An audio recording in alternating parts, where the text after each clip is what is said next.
एक बार एक किसान भगवान से बड़ा नाराज हो गया। कभी बाढ़ आ जाए तो कभी सूखा पड़ जाए, कभी धूप बहुत तेज हो जाए तो कभी ओले पड़ जाएं। हर बार कुछ न कुछ कारण से उसकी फसल थोड़ी खराब हो जाती थी। एक दिन बड़ा तंग आकर उसने भगवान से कहा, देखिए प्रभु, आप भगवान हैं, लेकिन लगता है कि आपको खेती बाड़ी की ज़्यादा जानकारी नहीं है। हे, एक प्रार्थना है कि एक साल में मुझे मौका दीजिए।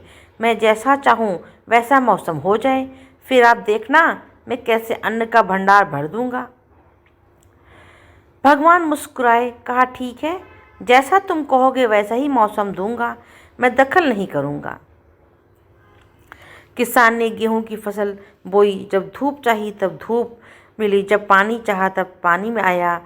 तेज धूप और ओले, बाढ़, आंधी तो उसने आने ही नहीं दी। समय के साथ फसल बड़ी हुई और किसान की खुशी भी थी, क्योंकि ऐसी फसल तो आज तक नहीं हुई। किसान ने मन ही मन सोचा, अब पता चलेगा भगवान को फसल कैसे करते हैं।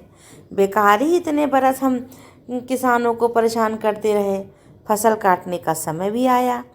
किसान बड़े गर्व से फसल काटने गया, लेकिन जैसे ही फसल काटने लगा, एकदम से छाती पर हाथ रख के बैठ गया। गेहूं की एक भी बाली अंदर से गेहूं नहीं थी, सारी बालियां अंदर से खाली थी। बड़ा दुखी होकर उसने भगवान से कहा, हे प्रभु, ये क्या हुआ? तब भगवान बोले, ये तो होना ही था।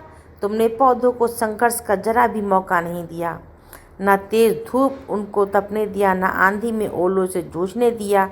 उनको किसी प्रकार की चुनौती का एहसास जरा भी नहीं होने दिया। इसीलिए अब पौधे खोखले रह गए। तब आंधी आती है तो तेज बारिश होती है, ओले गिरते हैं, तब पौधा अपने बल से खड़ा रहता है। वो आपका अस्तित्व बचाने का संघर्ष करता है।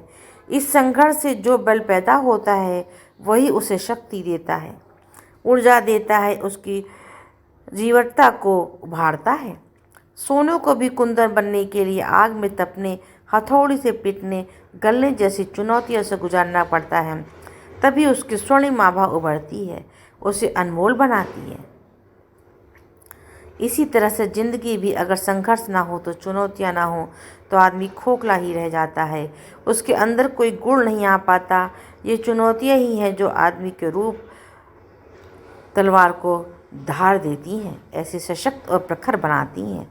अगर शक्तिशाली बनना है तो चुनौतियों को स्वीकार करनी ही पड़ेगी, अन्यथा हम खोखले ही रह जाएंगे। अगर ज़िंदगी में प्रखर बनना है, प्रतिभाशाली बनना है, संघर्ष और चुनौतियों का सामना करना ही होगा। धन्यवाद। कहानी पसंद आई हो तो प्लीज़ लाइक करें, सब्सक्राइब करें और शेयर करें।